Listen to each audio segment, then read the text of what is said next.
Testing. Okay, now this is a sixth article. There's another cop, which is a sixth cop that was involved in. It's a sixth Memphis police officer has been fired after the beating of Tyree Nichols. Is a Memphis, Tennessee, a sixth officer. The sixth officer was fired Friday after internal police investigation showed the violating multiple department policies in the violent arrest of Tyree Nichols, including rules surrounding the deployment of a stun gun, officer said. Hempel.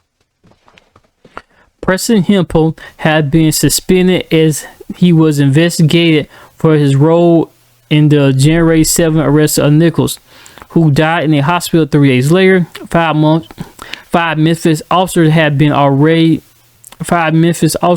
already been fired and charged with second-degree murder in the Nichols death. Nichols was beaten after police stopped him for what they said was a traffic violation. Video released after pressure from Nichols' family shows officers holding him down and repeatedly punching, kicking, and striking him with a baton as he screamed for his mother. The officers who have been fired and charged are black, as was Nichols. Hempel is white. One of the other officers has been suspended but has not been identified.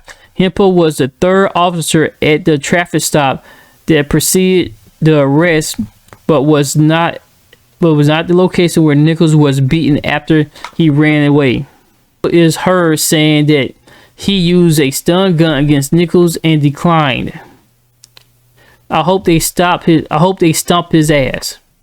Along with breaking rules regarding the use of a stun gun, Hempel was also fired for violation of personal conduct and truthfulness, police said in a statement. Police announced that Hempel suspensions on January 3rd, but they said Hempel was actually suspended shortly after the arrest.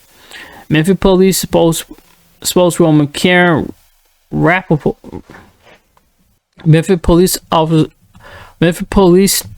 spokeswoman Karen Ruoff has said information about Hempel's suspension was not immediately released because Hempel had not been fired. The department generally gives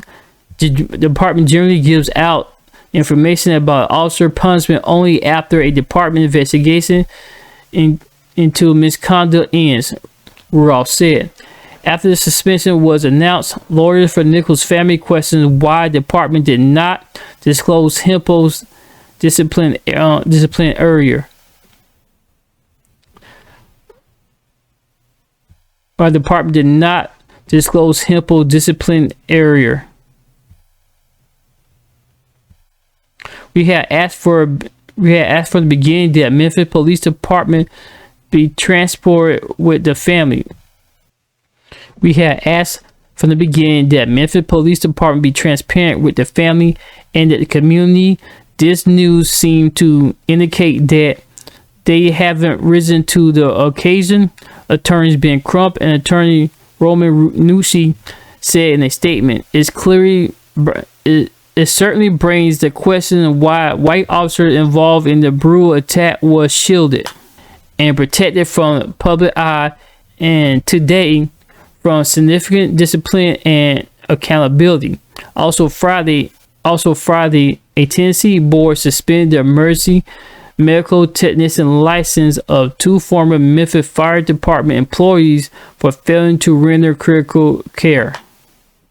The suspensions of EMT Robert Long and advanced EMT J. Michaels Senridge built on efforts by the attorneys to hold officers and others first responders accountable for the violence against Nichols. The Justice Department has opened up a civil rights probe into the attack that was captured on video. 3 fire department employees were fired after Nichols' death. Former fire department Lieutenant Michael Wicker was the 3rd employee to let go. but her license was not considered for suspension Friday. The department has said she remained in the engine with the driver during the response to Nichols' beating. Emergency Medical Services Board member Jeffrey Beeman said during Friday's emergency meeting that there may have been other licensed professionals on the scene, including a supervisor who could have prevented the situation that led to the death of Nichols. Beeman said he hopes the board addresses those in the future. Matt Gibbs, an attorney for the State Department of Health, said that the two suspensions were not dissolved of this internal matter. The board member watched 19 minutes of surveillance footage that showed Long and Sandridge as they failed to care for Nichols, who could not stay seated upright against the side of the vehicle. Also considered affidavit by the Memphis Fire Department EMS's deputy chief. The State Department of Health alleged that neither Mr. Sandridge nor Mr. Long engaged in emergency care and treatment to the patient, TN, who also clearly in distress during the 19-minute period, Gibbs said. The board member Selvin Smith said it was obvious to either a lying person that Nichols was in terrible distress and needed help.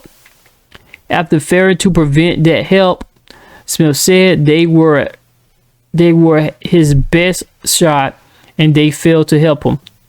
Fire Chief Gina Sweat has said that the department receives a call for police after someone was pepper sprayed.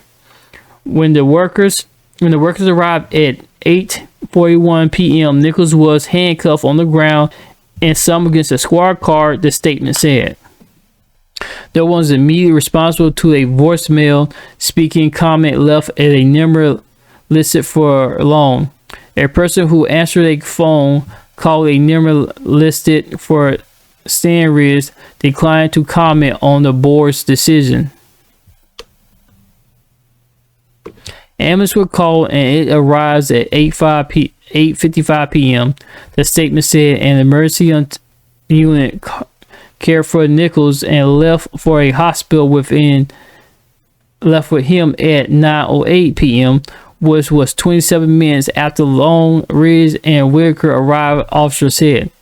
An investigation determined that all three violated multiple policies and protocols, the statement said, adding that their actions or inactions on the scene that night did not meet the expectations of Memphis Fire Department.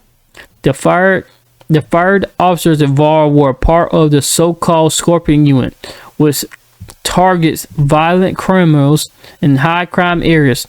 Police Chief Sarah C.J.